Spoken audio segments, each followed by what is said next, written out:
Has anyone seen Ralph? Yeah, let's see if I can text him.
Okay, Ralph's on his way. We'll start in a couple of minutes.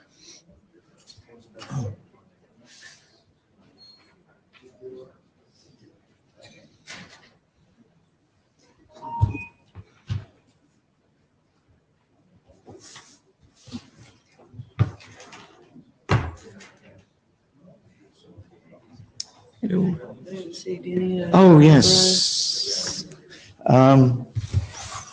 Did you say Jabba or? Tim's doing minutes. If you just do Jabba.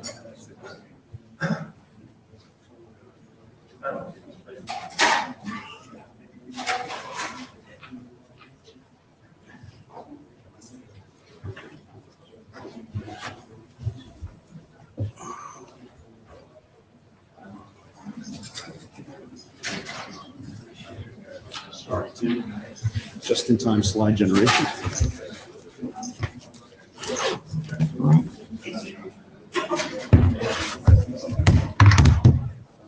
Of course, the left one's Miteco, isn't it? That's right.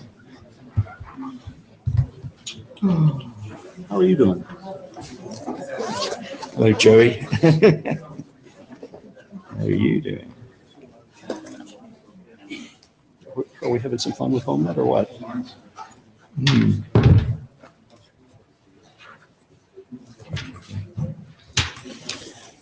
you want to drive? Or? Sure, yeah. Why don't you talk and I'll drive. Okay. I see what you... And then there's the red button. I don't think we need the red button. Misunderstood drive. So... Okay. So we're hooked up by mine. Ted is still doing his slides, so we'll just plug him in when it's his turn. But we've got the DNS push slides and the privacy ones. So. Yeah, those are up. And then I have some slides for the...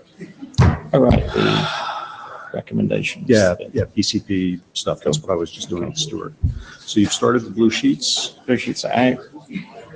I think we're ready. Okay, I think we're ready. And as I was saying to my co-chair, I apologize for being a couple of minutes late and finishing up my just-in-time slide preparation. Okay, so DNSSD working group. Here's your note well. Okay. Blue sheets are going around. We have a volunteer for Jabba and minutes. So. Oh, we do? Okay, great. Thank you. Great, thank you. Together so you can find us. Okay. I want to mention these up there. Yeah, the Etherpad, Tim will be taking notes on the Etherpad, right? So if you have been to the mic and see that your name has been transcribed incorrectly or any other edits, please feel free to contribute. Thanks. Here's all of our usual background information and the document statuses. DNSSD hybrid is, let's see, I went through this and I didn't keep my notes. We're going to mention DNSSD hybrid in a later slide. MDNS DNS interop is waiting for a Shepard's cover sheet, and then it will go to the IESG. DNSSD push we'll talk about during today's session. I think that's it. Oh yeah, we'll also be talking about the privacy document as well. So we have a couple of major topics to talk about today. Was it the last meeting? That was the last meeting we talked about splitting them, right? Yeah, at the last meeting we came to the conclusion that the DNS push document really needed to be split into two parts, one of which is a more general session maintenance document to go through DNSOP, and one is a specifics for managing DNSSD push, which we'll go through this working group. So we want to make sure that we understand the split of that work and we get an update on where that work is.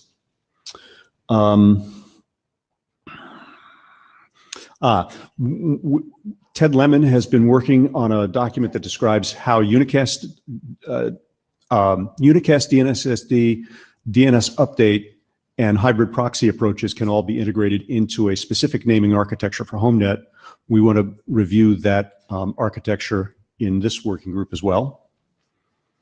Tom and I are going to talk briefly about hybrid proxy deployment and configuration in a larger scale network context.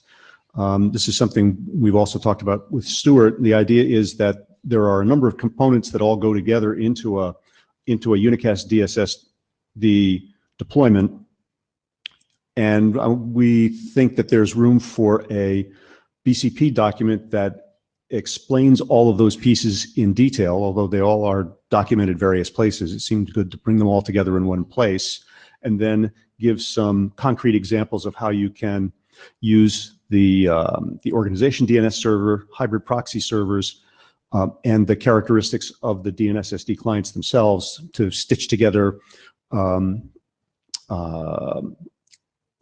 clever deployments that accomplish certain requirements over and above simply giving a client a view of all of the DNSSD services across an entire organization. And then we're going to talk about the DNSSD privacy work. Here's the agenda. Does it need to be bashed? Nope, no bashing needed, huh? Okay. I mentioned the hybrid proxy draft. The plan is for Stuart to apply some final updates. We'll confirm that the working group agrees that the updates address the points raised at the last IETF meeting, and then that document will be ready to go to the IESG. Kerry. Terry Lynn. I've been away for a while. Question to the chairs. Welcome back. Yes, thanks. Maybe it's a trend. Last time, there was some discussion, last time I attended, there was some discussion of rechartering. Just wondering where that stands. Has there been any more discussion of it? Yeah, I think we're at the point where the hybrid proxy is going to go through in the next month or two. The DNS push is now making it a way forward. So we've got some time at the end just to discuss next steps, and that can include what we might do to recharter. I think Terry, I don't know if Terry's in the room, whether he left. He was hiding behind somebody. Yeah, so we can have that discussion with the AD, but I think we want to be very clear that we're in a good position with the basic stuff we promised before we recharter, but we're probably quite close to that now. So I think. So yeah, go ahead. Sorry. So I think that the question here is obviously Stuart Cheshire is going to go and make these updates. Is there anyone that has any other comments to make beyond those that were raised at the last meeting? I think we were fairly clear in terms of what Stuart needed to do. I think he's fairly clear. But now would be a good time to mention it, Ted. I didn't actually hear any feedback about whether the question of whether human readable names could be put into the main forward zone using TXT records, or whether we really had to have 3 zones. Did that get addressed? No. We should talk. Yeah. And is the MDNS hybrid presentation that you have on the list this, or? Okay. There is no presentation. This is the slide, just to state where we are, and that we will have an update soon. Okay, so that's where we are with hybrid proxy. Next, we've got a short presentation from Tom on DNS push, which will hopefully clarify where we are in terms of things being split out a bit there. So,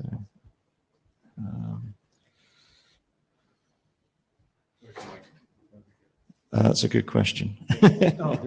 You've got to stand in the square. I don't think the clicker will work because it's off mine, unless Stuart happens to have his magic thing with him. Oh, I see.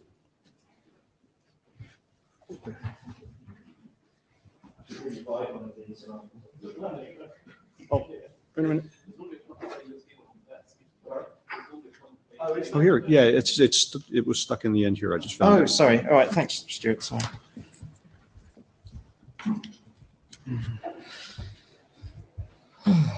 Well, I have no idea if that'll work, but let's have a look. Oh, there we go. I think you just, Pardon? just close it. Okay, so at the last IETF, Ray and Sarah and Allison and John kind of approached Stuart and I about some of the work we're doing with push. It looked a lot like what they needed for other things, and so they asked if we wanted to kind of get together and see if we could come out with something that would work for both of us. There's an initial draft that's out there, and we've had a good design meeting this time.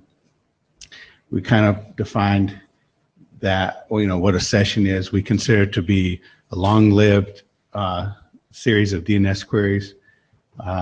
Either side can initiate it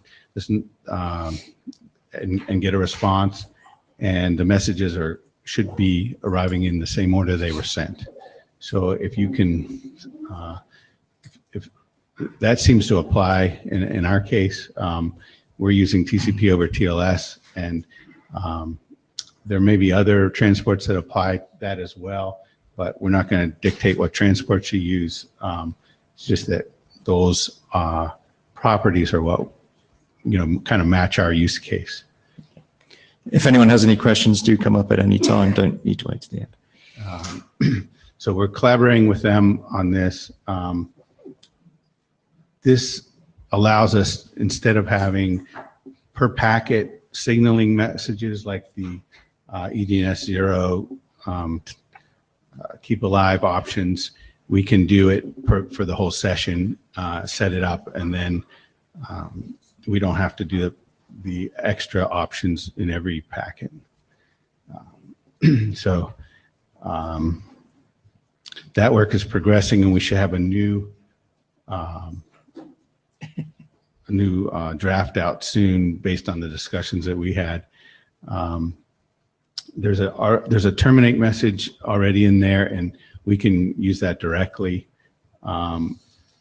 We may end up with our own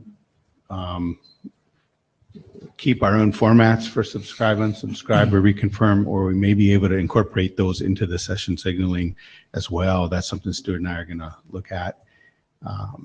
Let's see. One advantage is that session signaling is going to have its own opcode and can define its own packet types. And if we piggyback on that, then that reduces the number of opcodes that we use. But that's just bits on the wire, and we're more concerned about whether it fits in right. There's with the new opcode, there's the ability to define entirely new packet format that's optimal for the TLVs that we would like in session signaling. That's something that the session signaling group we're trying to figure out what the optimal case there is, and the next draft will have that worked out. So we hope to have a new draft out soon of the session signaling, and then we'll update the push draft to reflect all those changes. The general architecture of push isn't changing. This is just a new way to encode the messages. And so I'm sorry if you've done a implementation, but I don't think it's going to really change much for you. So, but there will be a different way to encode these messages on the wire. So questions, send them to Stuart and I. Okay, do we have any questions on the approach here? So yeah, if you look at the current DNS push draft, I think version 8, that, as Tom says, is going to be significantly reworked once the signaling stuff stabilizes. I think there's still some discussion happening there. Stuart has a comment. Stuart Cheshire. Yeah, just to clarify, we're not expecting the semantics to change. The syntax will be modified to comply with the new session signaling draft, but the idea of what it's trying to achieve is not going to change. When will the new draft come out? I don't want to get up. The question was, when will the new draft come out? We had a long meeting to discuss session signaling here at the IETF. My plan is to update that document on my flight back on Saturday. And then if my co-authors approve it, we'll have the session signaling draft done and give that a couple of weeks for people to look at it. And if people are comfortable with that direction, we'll then update the push draft to adopt the new syntax of the session signaling mechanism. So I should not see the call for adoption and DNSSD until this new version comes out? Yes, and that's why I want to get it done on the flight back, because I do want us to have the discussion fairly quickly, but not before Sunday. So sorry, the question there was about adoption, so that won't happen just yet. Right?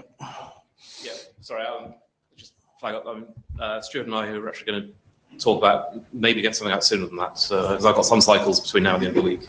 So wow, okay. It's high priority for us anyway. Either way. Good. Thank you. Okay, so we have forward movement, and I think we have agreement on how things are being split. So that's what we were happy to make sure that we had today. So that's good news. So where are we?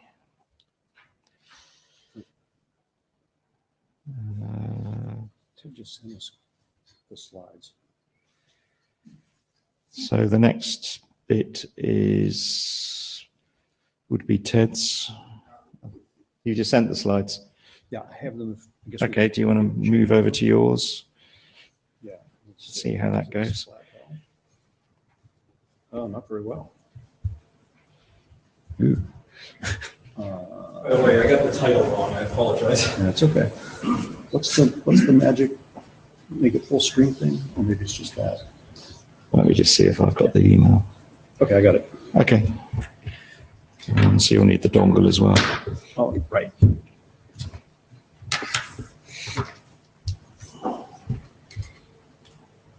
Oops, that's a good one. This side. It's there. That's for you. Oh, party on. This is actually a somewhat mistitled slide. The intended use case for this right now, the motivating use case, is HomeNet. So that's why the slide is or was formerly titled like that back when it was on the screen in the good old days. It's a hardware problem. Yeah, I can see it. You mirroring properly? There. Yes? No? Yes. This time- Excellent. All right. So step back for a little bit. yeah. All right. So the motivating use case for this is that we want to be able to use something like MDNS DNSSD hybrid on a HomeNet, but MDNS DNSSD hybrid presumes essentially a managed network with an understandable network topology. And that's really not characteristic of home nets. So people are going to plug, I mean, anybody who's been to the house of somebody who is not a network expert, who has a home net or a home network with more than one router, knows that they just plug them in together randomly. And that has to work, and it has to make sense to the end user when they see the results of that random connecting of the network. So in order to make that work,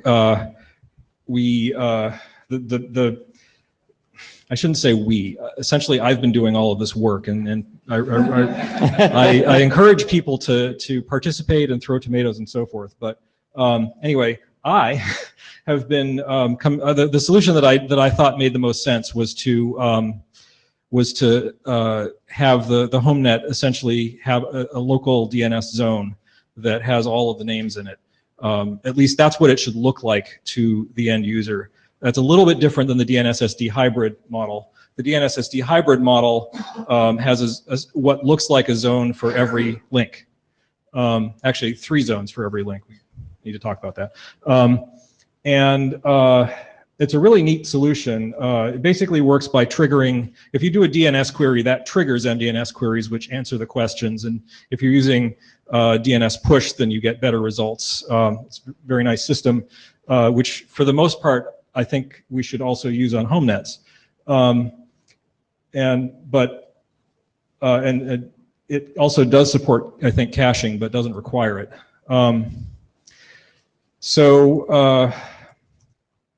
The idea on home nets is that I think on a home net, in order to make the network make sense, we actually need to build a cache that has the information we've learned from the network. We need to be a little bit more proactive in learning information about the network, which means that we'll probably sit there and listen for, when an MDNS device is powered on, it announces that it exists. That's the last time you hear about it unless you issue a query. So we want to track that. We want to track what happens when people make queries and so forth. We don't want to reveal the topology. In order to not reveal the topology, the reason why DNSSD hybrid reveals the topology is because it eliminates the conflict problem, the naming conflict problem. If you have 2 devices on 2 different links with the same name, they don't have the same name because there's an additional name interposed that identifies the link. And so you just have printer A on link A and printer A on link B, and there's no naming conflict. It's a little confusing maybe, but there's no naming conflict. So that's a good thing. But link A and link B aren't going to make any sense to an end user. They don't know what those links are in a home net. Like at a college, the link A might have a name that the administrator put in it that actually makes real sense. That's not going to be the case here. So to handle the duplicate problem, I've thought about this a lot, and this is very much a work in progress, and I'm open to alternative suggestions. The various things that I've considered have been just essentially taking the duplicates from the MDNS database or from the MDNS queries and adding a little identifier that's like a number that represents the link. My current feeling about this is that the best thing to do is actually cross-defend once. So suppose some device comes up on link A and says, "Hi, I'm printer 1," and then some device comes up on link B and says, "Hi, I'm printer 1." The home net will defend that name against the second printer. And one of 2 things will happen. Either, assuming no attackers, which it's a home net, I mean, whatever. So either both printers will change their name or only one will. In the case where only one does, it was actually 2 different devices. In the case where they both do, it's the same device. This is my theory. So that seemed the nice thing about this is, as compared to adding on some names in the DNS view of the MDNS namespace, is that now the names are consistent when you see them in the user interface. So if you've got a user interface on your Apple that's telling you how to access file sharing or the web server on your Apple computer or something like that, the name that you see will actually work both for MDNS lookups and for home net lookups, at least in theory. So anyway, I just thought of a problem with that. Don't you hate when that happens? Yeah, which is the .local and .homenet are not the same string, but you know, life is full of tragedies. Anyway, as you can see, this is very much a work in progress. It needs work. But the idea is that we keep a real DNS zone with forward and reverse lookup information, and that can be securely updated using DNS updates, or if the service doesn't support doing secure updates, which have to be signed with SIG0, then it can just do the update on the local wire, and we basically treat it as just as trustworthy as an MDNS advertisement, which is to say, you know, what are you going to do? But we give priority to names in the DNS zone. So if we have a device that's publishing its name in the DNS, and then some other device comes along and publishes a name using MDNS, then the HomeNet will defend the name, so that the second device that came along, because in this case we know they're different devices because one of them supports DNS updates and one of them doesn't. So in that case, the HomeNet will defend that name using MDNS, and presumably the second device will get a different name and everything will look good. If you want to do queries, if you want to do service discovery on the HomeNet, you use DNS and use DNSSD, not MDNS. So HomeNet router is not going to answer if you ask for something in .local. As I said, HomeNet defends names, listens for queries. So every HomeNet router will have something listening on port 53 for both TCP and UDP. Whether it has a resolver in it is an open question, but every HomeNet has to have at least one thing that can do name resolution. And other HomeNet routers can, and this can be agreed on using HNCP, and if a HomeNet router doesn't support that, it'll just forward the queries to that router or to that device. So if you do a DNS query, you're going to get answers both out of the DNS zone and out of MDNS. I think that the way to make this work is to have a per-link cache of MDNS data, which would have actually 3 sort of pseudo zones in it. That question occurred to me kind of out of order. I made these slides up about 2 minutes ago.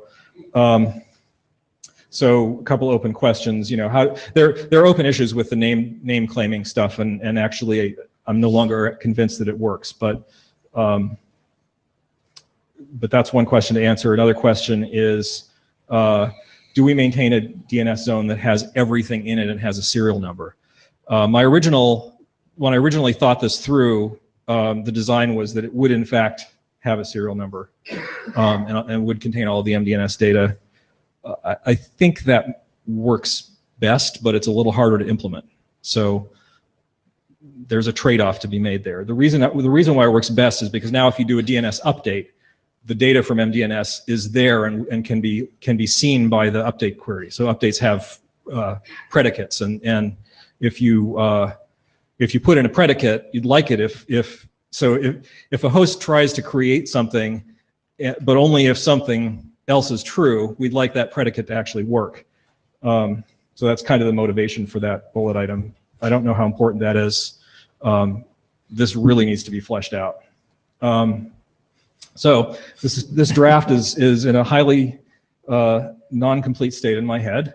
It's a work in progress. I need to do a lot more thinking. I could really use some help. Tomatoes are solicited, but do bear in mind that this is for HomeNets, not for schools or anything like that. There isn't anybody managing it, so it can't really be treated the same as if it were sort of the main motivating use case for DNSSD. Tom Pusateri, can we go back to the problem statement a minute? You're objecting to ugly host names? Is that what you're? No. No. Okay. No, I'm objecting to revealing network topology in the host name. Okay. Yeah. And the reason I'm objecting to that is not because it's inherently bad. It's not. It actually makes sense if you have a managed network. But I don't think it makes sense if you have a HomeNet, because the HomeNet's topology is essentially random. And the end user is going to have no idea which link is link 1. They're not even necessarily going to know what a link is. Right. And why do they care? Like if there's some string at the end of this name that they should never see, because they should see a description of the service instead of the host name anyway. That's not entirely how DNSSD works. That's certainly one model for how DNSSD works, but that's not the whole picture. Like if you're using, you know, I see many Apple logos here. Any one of those laptops, if it's doing AFP, is that right? Apple file sharing. In the user interface, when you enable file sharing, it says this laptop can be reached on this address, and that's true for SSH and all of those things. That address has to make sense. It's not good enough to say some addresses make sense, but other addresses will be gibberish. They all have to make sense. And people are used to domain names. They know what they look like. They kind of have, they don't necessarily understand the structure of domain names, but they've seen enough of them that if you present them something weird, it's gonna be a problem, I think. It's a usability issue. So I don't know. This is definitely a matter of taste. I may be completely wrong about it, and I'm certainly proposing to do a fair amount of work to avoid it. So it's a good comment. Ralph Drum's chair hat off. I think one of the issues here is there may not be any one right answer. That is to say, what the word reveals means to you is different from what it might mean.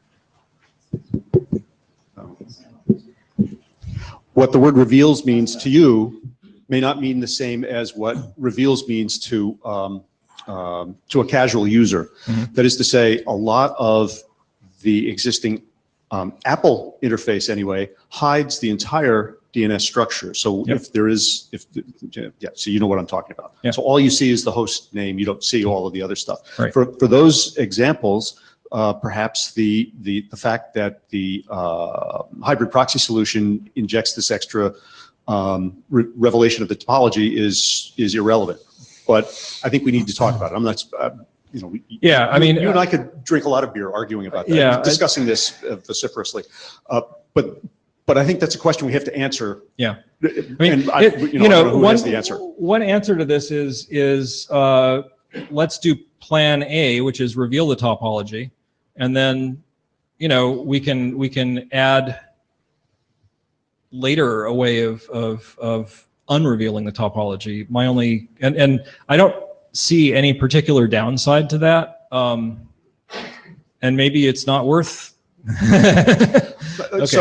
So there's someone behind you who just went like this when I said that. So maybe he has a stronger. Yeah, but he doesn't. About this. He cares about the full domain names that are revealed too. I'm not sure that everybody does. That's the underlying question. The thing that I think is really important to keep in mind is that in the IETF we have this idea that end users are completely stupid. No, I don't think that. I think, but they have a different idea of what they're looking for. Every user has a different idea of what they're looking for, and what I want to do is make it be the case that what we present is as understandable and as simple as possible without being so simple that it actually becomes more complex, which is often a problem. It actually might be worthwhile to run some experiments, to actually do some demos to see here's a hybrid proxy deployment, mm-hmm. and here's what happens when I connect my iOS device onto the first SSID on this little home network deployment with these ugly names, and see where I just get the host names, and the service instance names, mm-hmm. and where I get actually the full ugly names, and see what's tolerable and what's not. Yeah, I mean, the other problem is I just really don't know what we would put in those names. I've spent a little time reading the HNCP document recently. Mm-hmm. Some of you may be aware of that. Not that we're bitter. Yeah, no, I'm not bitter, but I have been spending a lot of time trying to read it. Yeah. And there is something in there about having that HNCP routers are required to assign a name of some sort to every link. Yes. So if that's already happening, then that's... Yes, but what does that name look like? And we're coming full circle because I claim I don't care. Even I don't care. Well, certainly, so for example, anybody who just sees the list of service instances doesn't care. It could be a UUID. It could be an interface name. Yeah, right. So, and by the way, they're never going to show up. That's the whole point. Yes, they will. Okay. So for example, suppose you have printer A on link 1. We're not going to settle that argument about whether the names show up or not by arguing about it. Well, because you folks are wrong and you're not listening to me. we do need to run some experiments to say, Yeah, hey, so let's do this with some ugly names on some links and pop up the interfaces and see what they look like. yeah, I mean, forgive me, but what you just said slightly trivializes the conversation, though, because it's pretty clear that the names will show up, because if you've got a printer on link A and a printer with the same name on link B, Right. you're going to see the name. There's no way to avoid that. That's part of the design. That's okay. Now, it may be that never happens, in which case we're fine. Okay. I happen to have sent an email on this precise subject to the HomeNet list within the last hour without my chair hat on. These, Ted just said, these names do appear. Not every device that you access via Bonjour with .local is accessed via a device class specific control panel which hides that .local name from you. I have 2 devices on my home. One of them is a NAS, which is primarily accessed as NAS.local, and the management of that is done via a web browser. Mm-hmm. I want to be able to bookmark that. I don't want that bookmark to change depending on which particular segment of my network that NAS is currently plugged into. So, I think not only should we not get hung up on just the human readability aspect of this, but it's also the subsequent usability of these names. Yep. As far as I'm concerned, the namespace should be flat and it should be persistent, except in the event of there being a collision. Yep. Yeah, because I don't want to have to go and re-edit all of my bookmarks in my browser, which is not a particularly smart, Bonjour style device. So what we're getting By the here way, is- sorry. So what we're getting here is some indications of the requirements we're actually trying to meet here. Right. And it might be worth capturing those as Yeah. while everything else is in your head to Yeah. start off with. Yeah, that's a very good point. Stuart Cheshire. Actually, I have a quick question for you, Ray. Which browser are you using? The one supplied by my ISP. Oh, I can't actually remember them. Internet Explorer 6. So that sounds like it's not Chrome or Firefox or Safari or Internet Explorer. It's some other web browser. Oh, sorry, so which browser? Yeah. Oh, sorry, Chrome. I thought you said which browser. Okay, so what I hear there is a call for the Chrome web browser to have a Bonjour list of services so you don't have to bookmark them. Is that correct? Say yes. I am aware that such a thing has existed at times, or in fact is enableable. Yes, I'm aware of that. But not all browsers do. Yes. A little private joke. I'm painfully aware that Safari is the only browser that has a pull-down menu of Bonjour services, and it's a thorn in my side. So moving on, listening to all the people who came to the microphone, I found myself sort of 3/4 agreeing with everybody. It's like a big Venn diagram. One point that is maybe my failing for not communicating it more clearly is that the hybrid proxy document is intended as a building block for a larger solution. It is not by itself the total answer. Mm-hmm. And that's in my head, but it's not written down anywhere. Mm-hmm. Ralph has already suggested that we need some kind of BCP or deployment advice or some kind of guidance for how you build a system using these building blocks. And that's a gap that we have right now. Yep. I actually agree with you that the final solution that we put together should hide these link names. Part of that is a question of UI that we don't design in the IETF. I agree with what Ralph said, that part of this process is we should take a look at the current UI that exists in various bits of software and see how it handles this and displays it, because the display is not uniform and consistent. For instance, Safari will just display the instance name as long as it's unique. But if it finds NAS device on 2 different subnets, then or 2 different subdomains, it will put the subdomain name in parentheses after the device. So you'll have NAS device, or you'll have NAS device brackets Ethernet, NAS device brackets Wi-Fi. I'm not advocating that, because that's full of problems, because if you call your device NAS device brackets Wi-Fi, then but the point is that is something the Safari engineers came up with, and other tools. So the UI is not consistent. To make things even worse, once we roll out this hybrid proxy stuff, and it becomes widespread, those application developers may well go and update their UIs in response to that. So that's a moving target. Yep. So it is kind of a complicated situation right now. So that was all sort of to acknowledge the various points that have been made, because there's truth in all of them. I'd be happy to work with you on the document you're writing, and if anybody else, we can make a design team, because I think there is a need to go beyond what we currently have and put something together that's usable. And we want that to work, because we want to have it at Apple when our new headquarters building opens up. We want all this stuff deployed and working. So let me just say that having listened to you say that, I realized that I actually made the complete wrong slide deck. Because the sales pitch that I really want to give here is the sales pitch for we need to replace MDNS with something that works on larger networks. And which I don't think is controversial. Maybe I'm wrong. The reason being, MDNS works really well on a single wire. I mean, it's great. Everything works. But what we really ought to have is DNS updates, because DNS updates are not link local. And so what we really want is to have all of these printers that you buy send a DNS update with some security payload that allows the printer, once the name has been established, to defend it so that that name never changes again. Because that way, the use case that Ray's talking about works, and it doesn't matter what the UI is.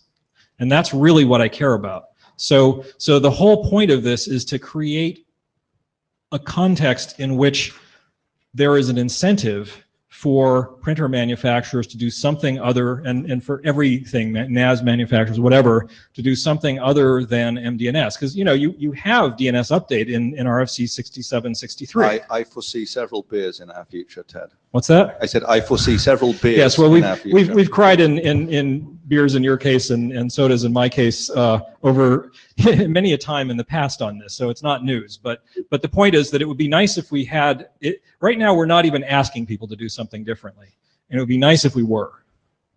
Okay, thanks. I'll make one quick final comment to Ray's point. I completely agree with what you're asking for.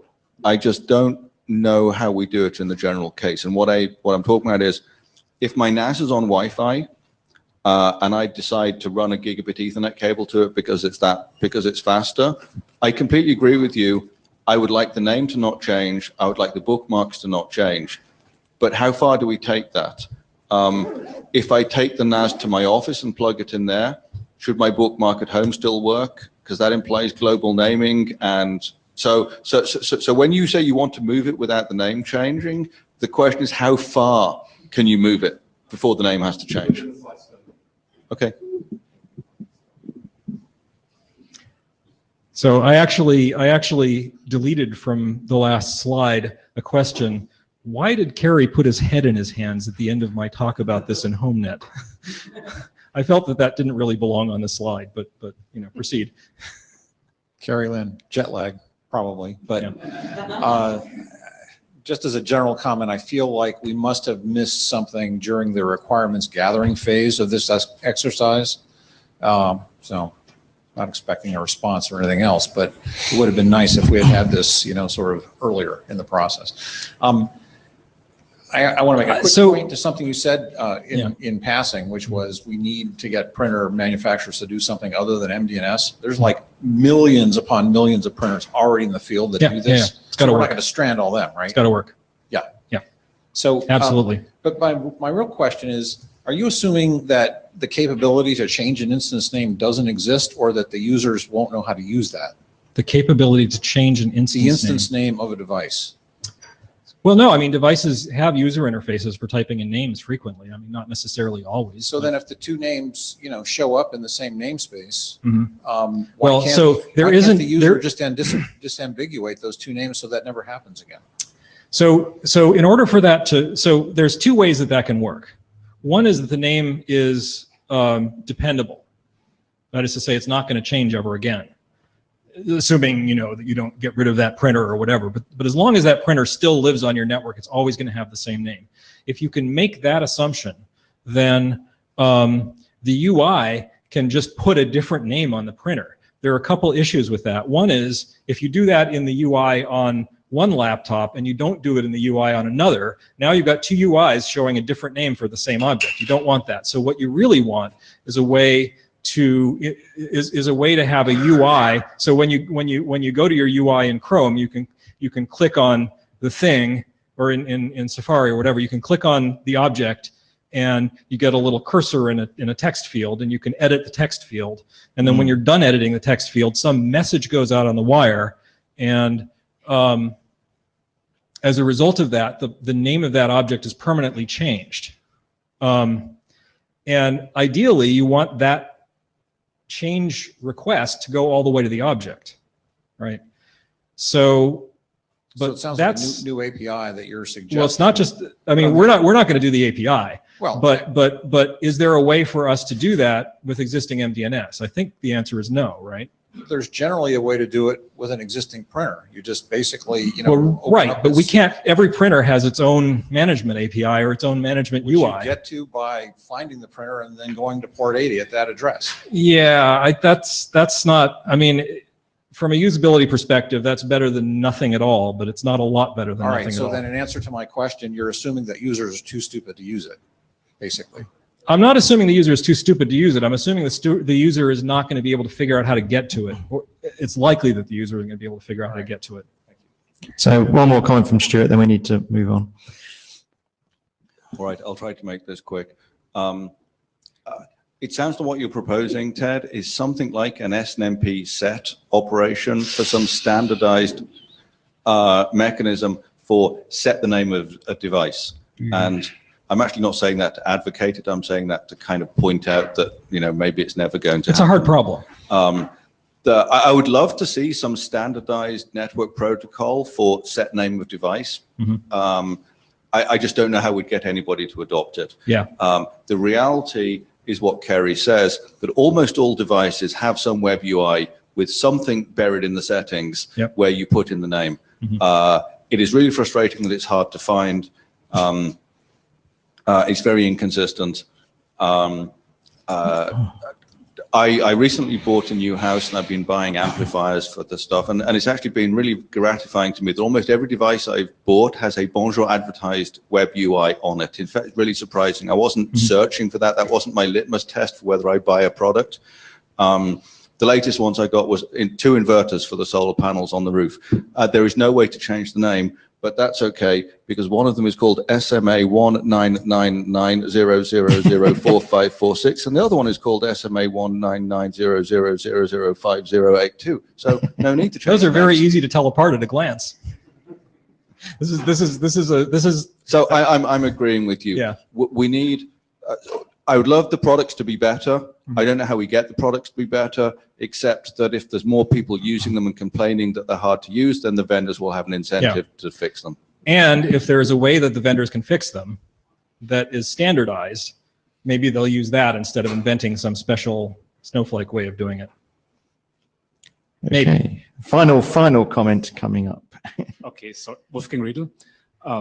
Maybe I missed something, but your IP addresses have to come from somewhere. So this is typically your DHCP server.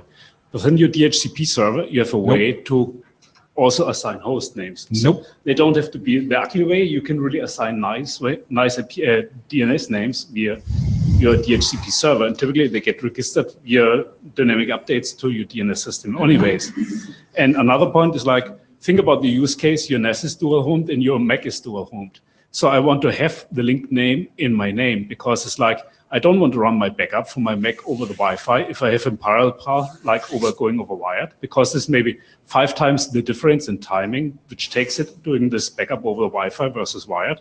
So I think there's some use case in having the link in the name somewhere. So just. Yeah, that actually is a good use case for having a link in the name. DHCP is not really a thing on home nets. Maybe if you're using IPv4, but we're not expecting people to do that. So, yeah. I know we're short on time, but I'll. That was a little bit political. Yeah, I try to be subtle. I'll be very quick, so I know we're short on time, but just I hear this frequently that, oh, DHCP will give you a host name.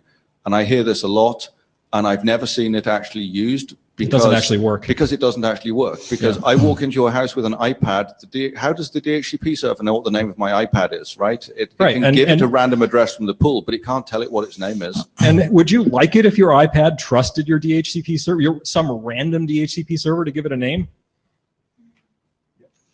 Okay, so I think what we're hearing here is, well, thanks for doing the work, Ted. It's much appreciated. Clearly, Ted needs help. There's a suggestion of having a design team, whether formal or informal. I think that would be a good thing to do with people like Ted, Stuart, Ray, if they're willing to do that, and any other volunteers want to come forward. Does seem to be the kind of flat home net problem that we're trying to solve here, but there's also the interweaving of DNS update and hybrid proxy on a campus type environment as well. So there's two threads there. Final question, I don't know if it's for Stuart or who it's for, but is Marcus Stenberg in the room? No. Well, he's got okay, maybe you can answer this, Ray. There is a draft Marcus wrote about hybrid proxy and HomeNet. Are you suggesting that's no longer the way, or? Okay, all right, we'll take that offline, never mind. Okay, so I think the next item is Ralph to lead a little discussion on. And I know, Tom, you had. Sorry, go on. Did you have some slides or anything ready to? You were going to talk about your implement. Oh, okay. Okay. Did you have slides? I have slides. Okay. I'll walk through what I have to say. What we were interested in is your work on hybrid proxy implementation. But let me walk through my slides and then chime in. So I'll take this back.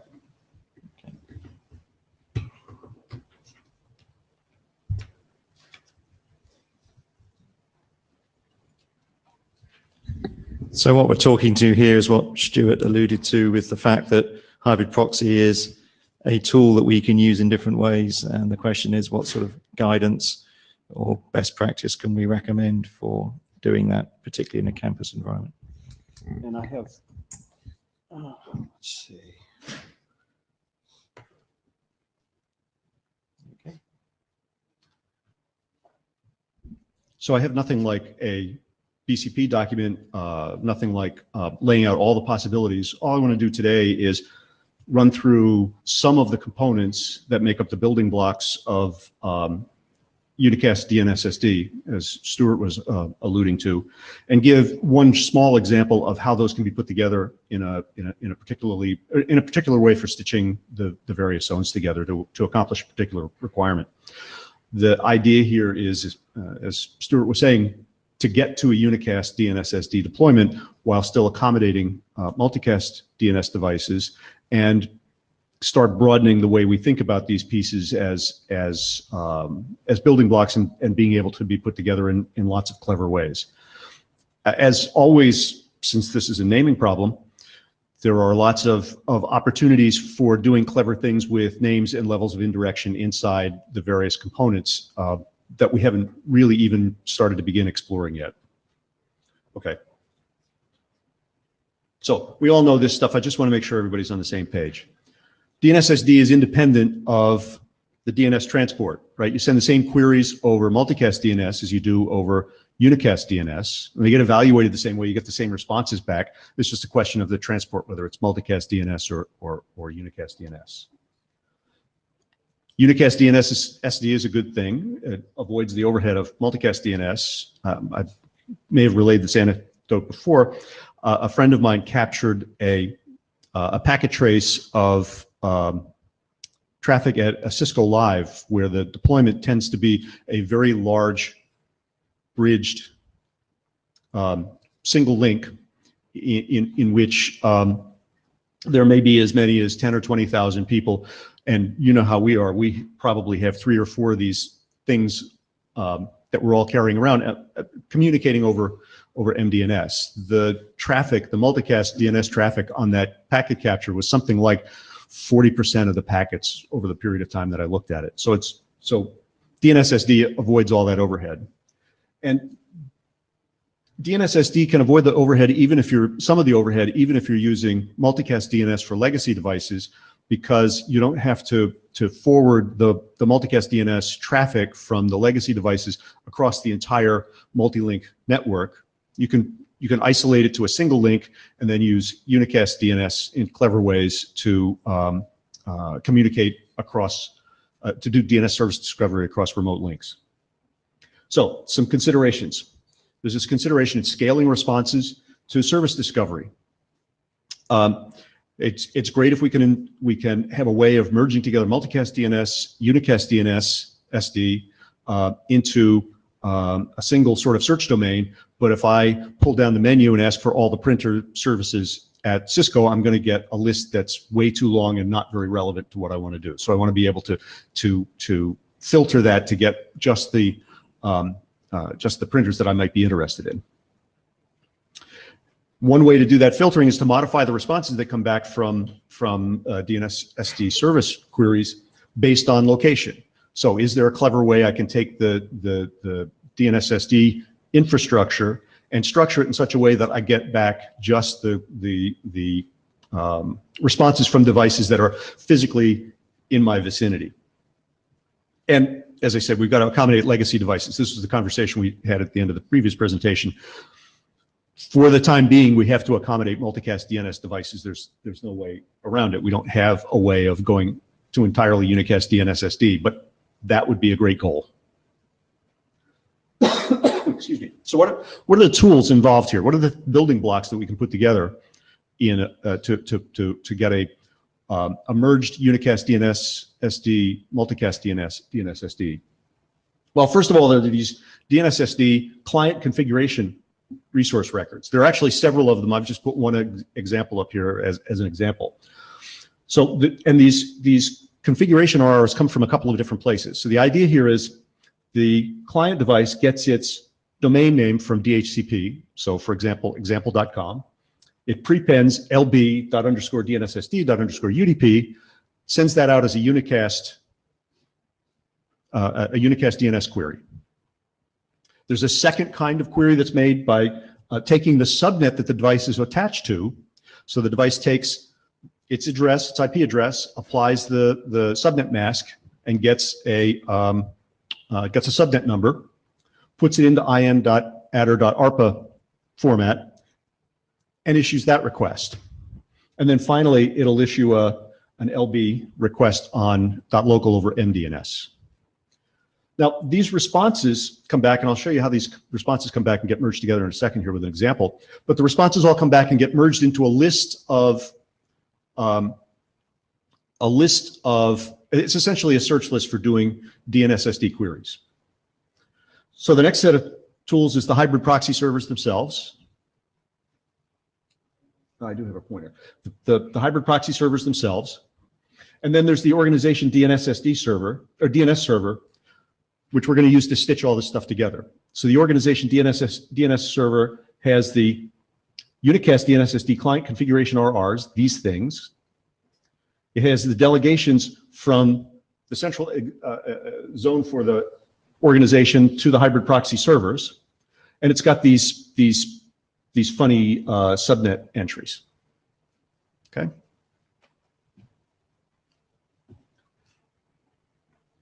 So how do we stitch all these things together in this particular example? In this particular example, what I want to do is show how we can do use hybrid proxy servers to generate location-dependent search lists so that a device will only get services that are of interest based on its location in a building. We got a building with 3 floors, floor 1, 2, and 3. The device is going to be on one of those floors, and it's going to get a DNSSD Unicast search list that depends on which floor it's on. And therefore, it will only search part of all of the available services and just look at the adjacent floors. So if it's on floor 1, it's just going to look at floor 1 and floor 2. So we deploy hybrid proxies on all 3 floors. We put the delegations of the organization servers, and we add these entries for each link. Okay? So we've got the browsing domain link for subnet 1, which I'm assuming is on floor 1, and it gives back 2 PTR records, floor 1 and floor 2. That means that any device that's on this link, which is on floor 1, will get back this list of 2 search domains. Did I get that not quite right? No, you got that perfectly right. I wanted to add a comment. Oh, okay. Because this, is something that comes up repeatedly. I want to make sure everybody realizes that what Ralph is describing here is not a proposal for what we might do in the future. This is the software that you all have on your Macs and iPhones today. And if you hit Command P and the terminal room printer shows up, or you press the AirPrint button on your phone, this is what it's doing. Right, that's exactly right. And this example, although I didn't actually bring the config files with me from the demo I have set up at home, is exactly the demo I have set up at home on 4 Raspberry Pis and my iOS device and a Wi-Fi printer. And it does. This all works today. Uh-oh. Is that you? Wow.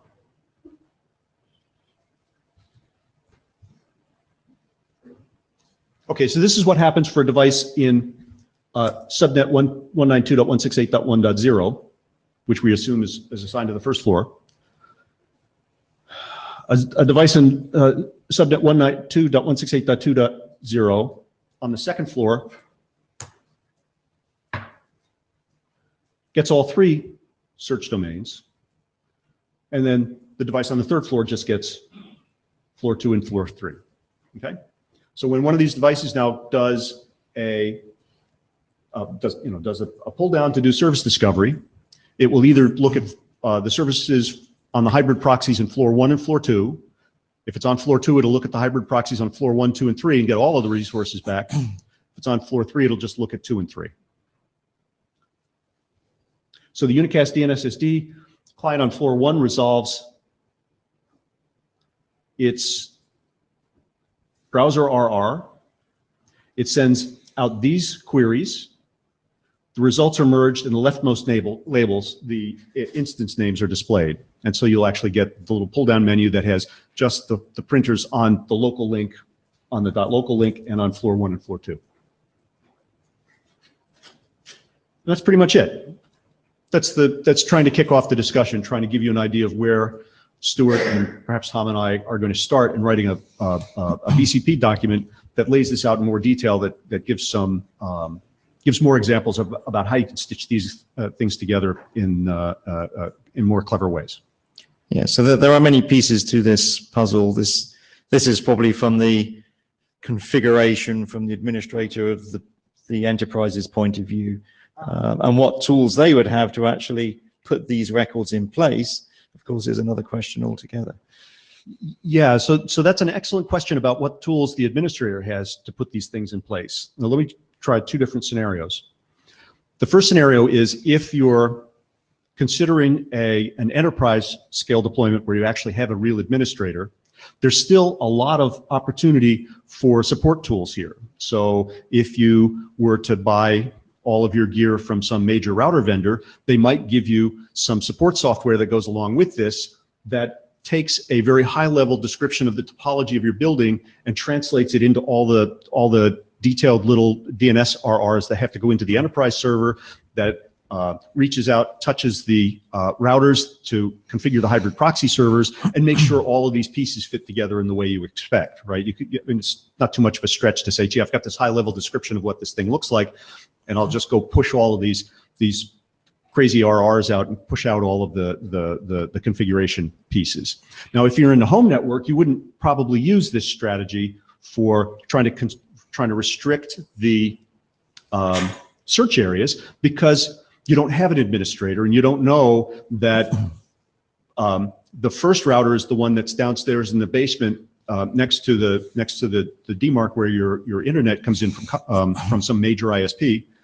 And the other router you have is up in the far bedroom corner on the second floor, because the Wi-Fi from the first one doesn't quite get around the corner of the wall in the basement, and you needed a second one upstairs. So in that case, instead of individual browsing lists for each individual subnet, you just use a system-wide browse list for all of the devices in your network. Everybody gets the same list of all of the hybrid proxies in the network, and I can imagine using HNCP, for example, to gather up the names of all of those things and use them to inject into the DNS server, the DNS resolver that's in your home network. So part of that is to avoid being swamped with responses, which would not happen in a home net anyway, of course. Right. Yeah. So let's have we've got a bit of time for about 5 minutes of comments before we take this to the list. Hopefully this has given the room the sort of feel for the type of things we're trying to do here.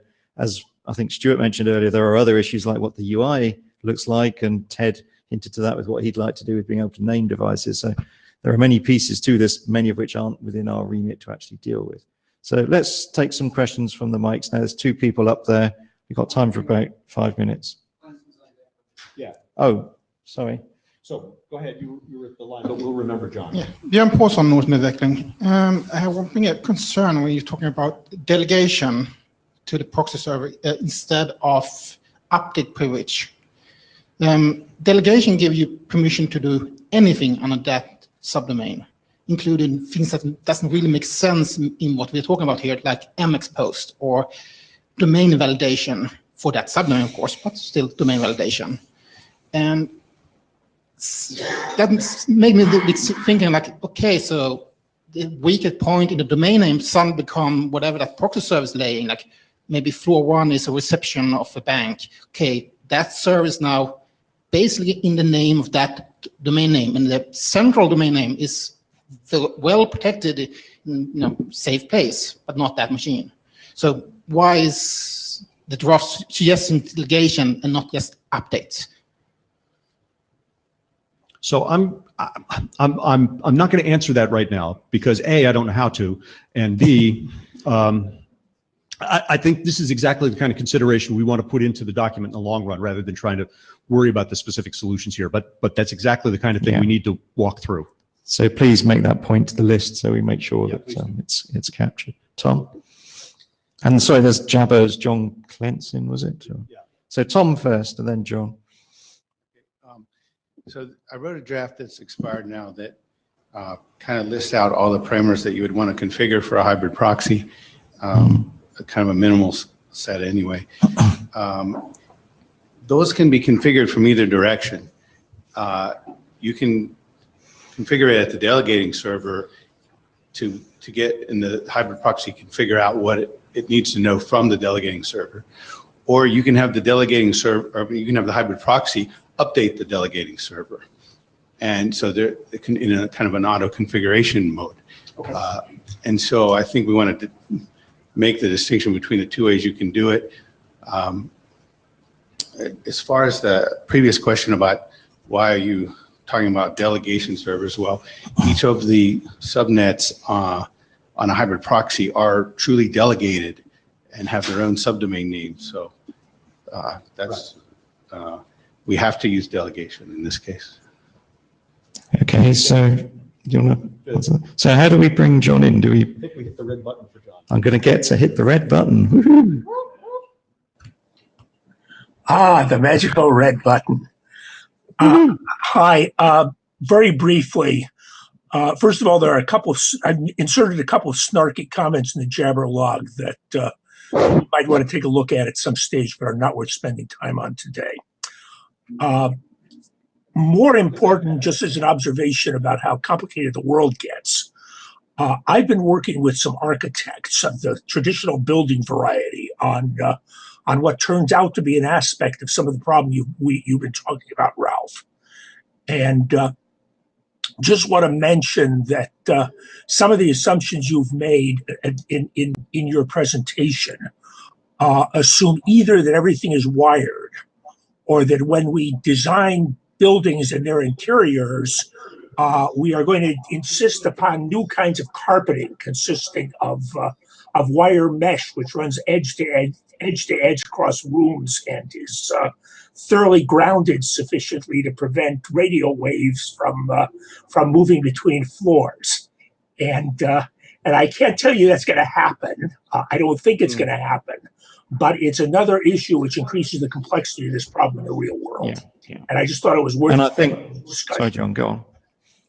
Yeah, and I think from in my experience of managing the campus environment, when you do a campus-wide deployment of wireless, for example, you have a number of controllers, and the access points they control can be anywhere. And you have things like VLAN pooling. That means you can have 2 devices in the same room. So we need to think about all these things. I think it's a very good point, and please do take that forward on the list. Yeah, that was the comment, was need to think about it. Thanks. Yeah. Thanks, John. And yes, I've been talking to the Daniel wireless. can come up while we just finish off here. Sure. I've been talking to the wireless folks and the wireless controller folks at Cisco to understand that world better than I currently do and to see how it works in this context. Thanks. Okay. Have you got Daniel's slides on yours? I don't. I can't. Might be quicker now you're all plugged in. Just Take a question while we switch over. Just one thought about is like, isn't this a similar problem like we have with this, say, 911 calls location for emergency calls with IP telephony? So where you also have to submit some kind of a location where you are? I'm just asking, it's like, isn't it more or less the same goal we have, or problem we have to address and solve? I don't have an answer I just to see that this one. being a requirement for IP telephony, so where you have to submit the location for emergency call. So I agree the similarities, and I think likewise, we don't currently have any solutions because I'm not aware of any technology in my phone that knows what floor of the building I'm on right now. GPS only works at all outdoors, and even then not to a sufficient accuracy to tell you within a meter where you are reliably. So yeah, it's an open problem. Okay, can we have Daniel or Christian up? Thank you. So you've got 15 minutes for the presentation and chat, so off you go. So, hello, my name is Daniel Kaiser. I'm a PhD student at the University of Constance, and I want to present our draft DNSSD privacy extensions. So the draft is about the privacy problems arising when using DNSSD, and it also gives a first solution, which we call a two-stage solution, and it was added in the second version of the draft. First, I want to talk about the privacy problem. So let's assume that Alice enters a network and she wants to offer a presence. Oh, what was that? What? Ted? Oh, I mean, Fred. Was it my fault? Ted? No, Fred. Sorry. Ralph. Very nice pictures, Ralph. The dead tree in our backyard. There. Okay. So let's assume Alice wants to offer a presence service, which is, for instance, used by iChat or Pigeon. And during service browsing, her device will offer a pointer resource record, which looks like this. And this tells other devices that there is a new service of the type presence. But this brings the privacy problem of giving a list of service instances that is offered by a device. Then for service browsing, her device will offer the corresponding text and service resource records. The service record might look like this. It contains the port on which the application is listening and the host name. The host name is a privacy problem, especially if it contains the user's name, which is often the default behavior, and the port often identifies a service type. Then the text resource record contains further information about the service and might contain private information, like here the full name or a chat status. And then for hostname resolution, we use the typical A resource record, which again discloses the host name. So as a mitigation technique, we propose a two-stage solution which divides the service discovery process in two stages. The first one is directory discovery, and the second is service discovery. The motivation for dividing this is that we want to offer services directly to peers that can actually use the service.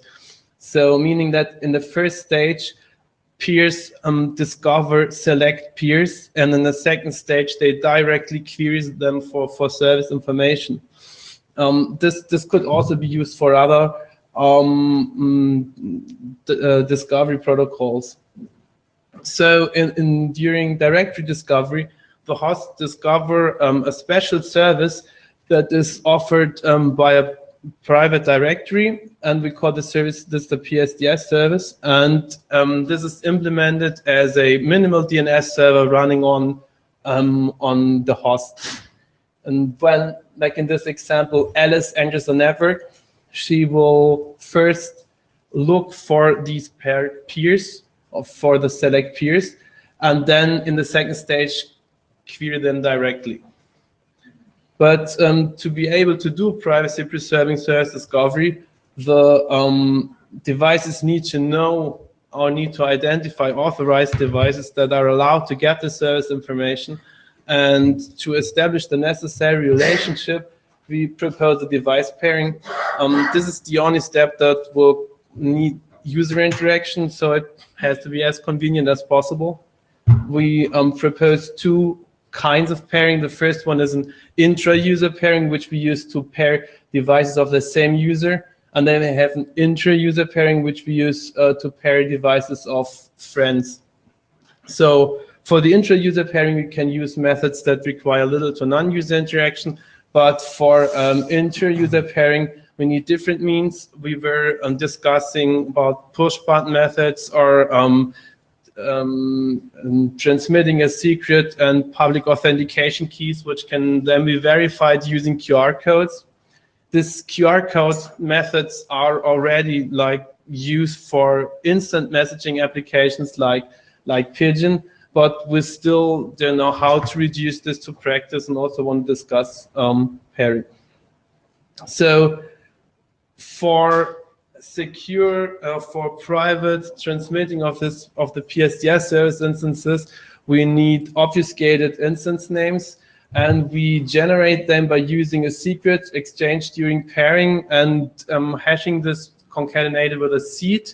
And this seed is a timestamp, a write-in timestamp that allows us to pre-calculate these values. And we use pairwise identifiable obfuscated names and pack 10 of those, up to 10 of those names in one service instance name to make it more efficient. So let me summarize this two-stage approach. First, we have private directory discovery, which uses obfuscated host names. It uses encoded instance names, and only pair peers can identify these instances.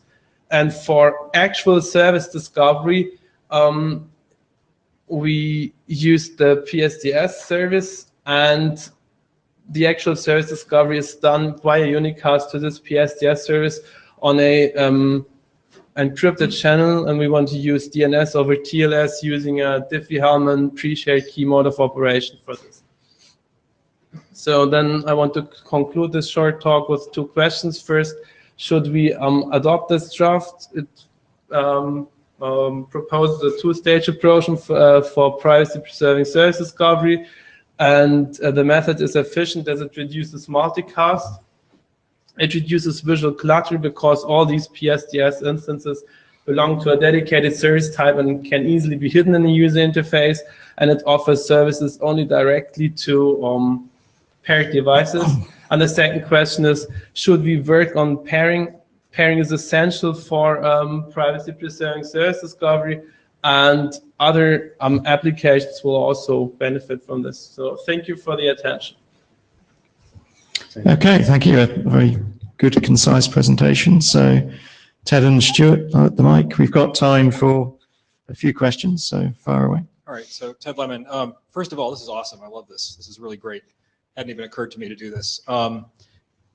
The pairing problem is actually slightly larger than you've described, because the way that users discover each other is that they get some message saying that they get some indication in the user interface that there's someone there to discover. Without that mechanism, they may not even be aware that there's a chat thing that they can use to talk to each other. So if you want to do this, I think that you need to be able to say something like, somebody new showed up on the network. You might want to look into that somehow. So this is really neat. I like this. I think this is a good idea. So about this, what we as of yet thought of is that like when trying to use an instant messaging applications, users they know each other beforehand, and they will meet and do this pairing manually, and then they can engage in service discovery. So it's like out of the protocol right at the moment. The problem is requiring an end user to expect something to work. Yeah. To expect something to be present requires them to have kind of a mental model that they may not have. Yeah.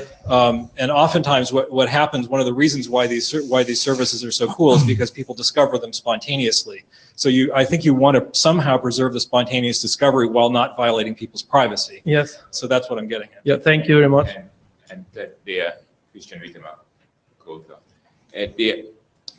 The idea there is that you do the pairing once, and yes, there is a question of what triggers the pairing. Right.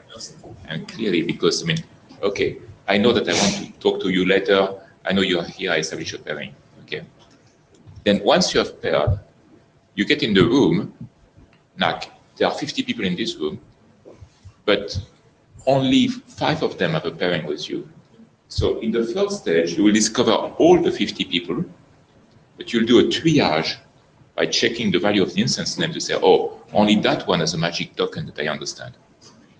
So you get, at that point, you get the addresses of the privacy server for your 5 friends. And then for those ones, you will contact them using, say, DNS or TLS, ask the regular DNSSD question to find out the IP address and the port number of the chat room that they want to use. That's not really the question I was getting at, but I get that, and I like that solution. But I really think this is a very good idea to automate this pairing process, because this is the only like ugly part of the protocol, because it needs user interaction. Yeah, I think there's a way to do it. I'd love to talk with you about this. Yes, I don't know if I have time, but I'd love to.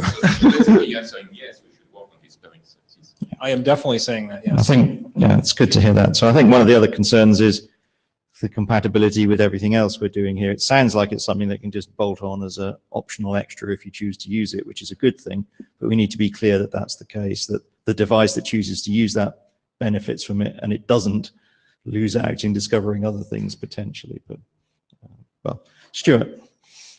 This is really interesting work. Thank you. You said you're doing a PhD. When do you finish?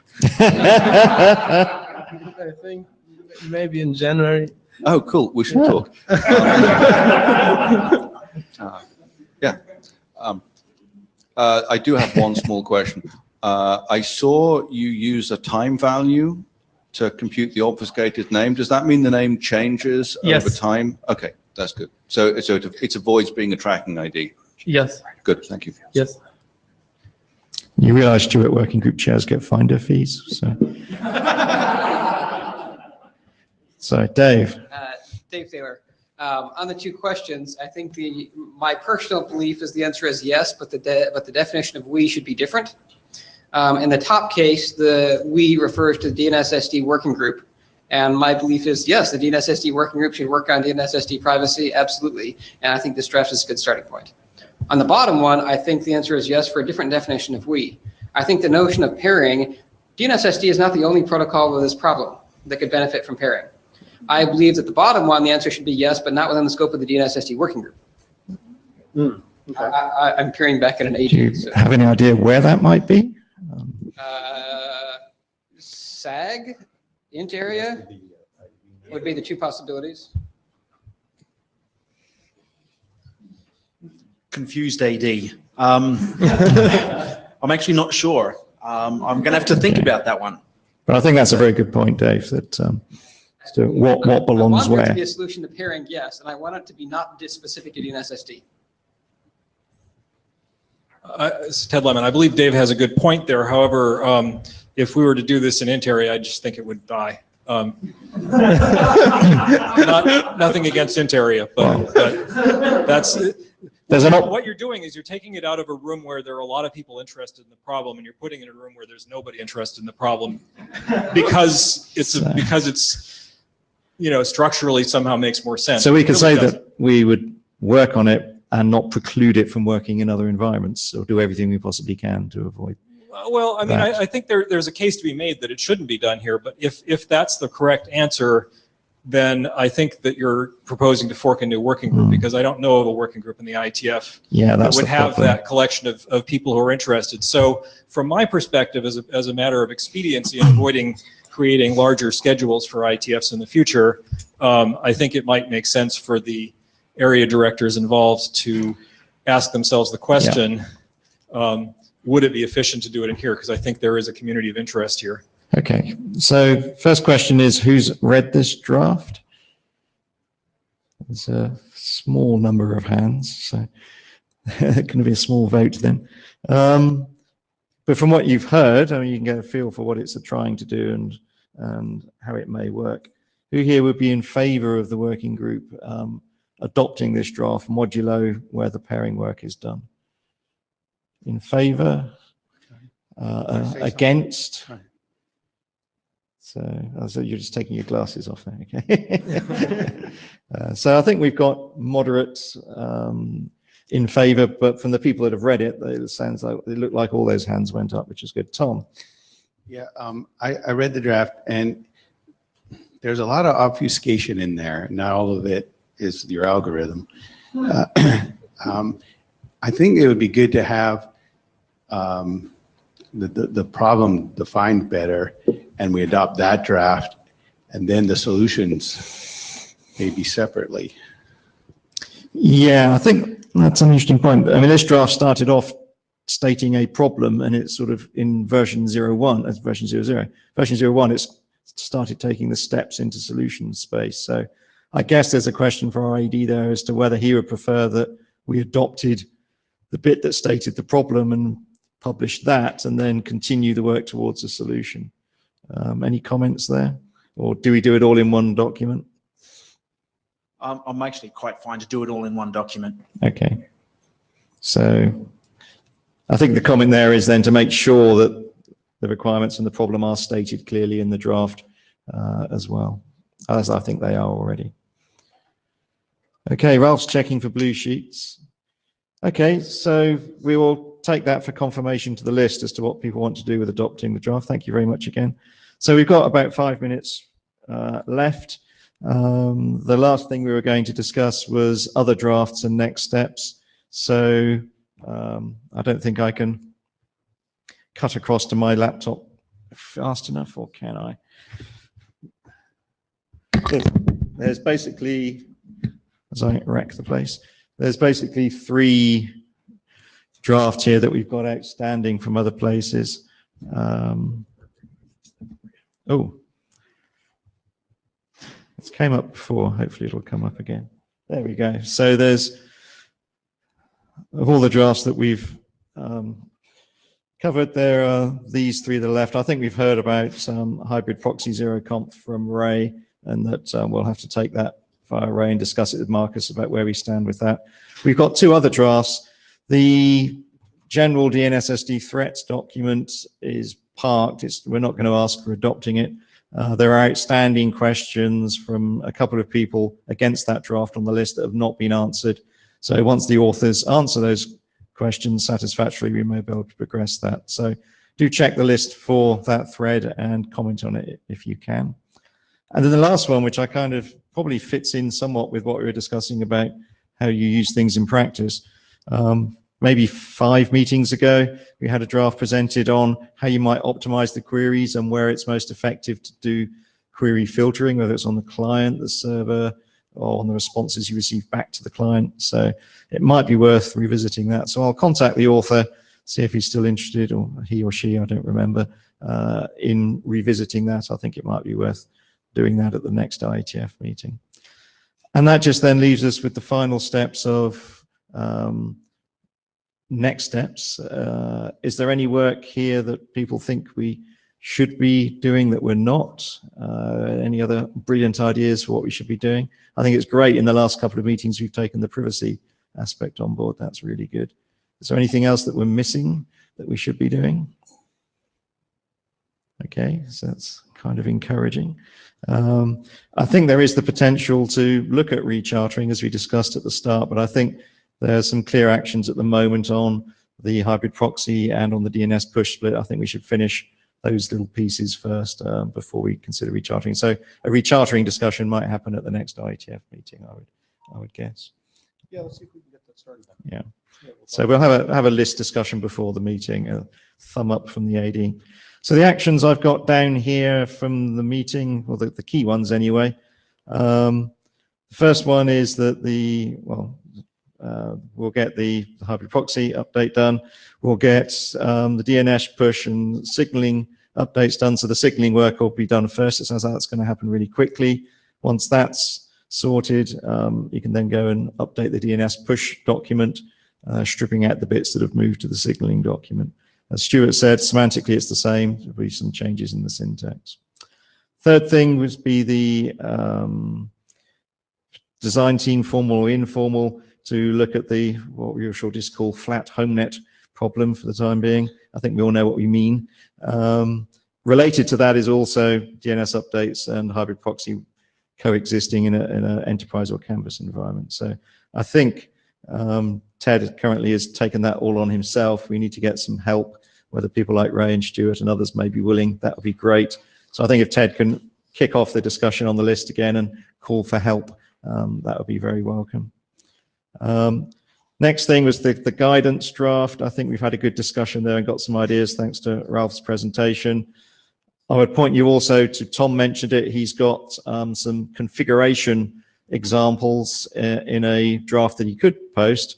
There's a link to that in the chair's slide. So if you look back, in fact, here we go. So if you look at the chair's slides, there's a link there to the GitHub repository where his draft currently sits. It's just not published yet. So I think it expired. So have a look at that, or Tom can repost it somehow so we can all have a look. So that's more than configuration side rather than the high level, how you stitch things together, which is the sort of thing that Ralph was talking about. So we need to get a guidance draft kicked off somehow. So Ralph and Tom and maybe others will do that. And then the final thing we had was the privacy draft. We'll take it to the list to confirm adoption of that document, and we'll speak to the ADs about the best plan in terms of where you might define the pairing aspect of that, since we need to have some critical mass to work on it. And Ted has basically said if we take it out of here, we may not have any critical mass. So keeping it here may be the best thing, but we'll see. Okay, so I think that's it. Any final things anyone wants to say? If not, we're going to release you. Okay. Yep. Thank you much for coming. Make sure the blue sheets come back and that you've signed them. Oh, yeah, we've got them. Okay. If you've not signed them, last chance. Thank you.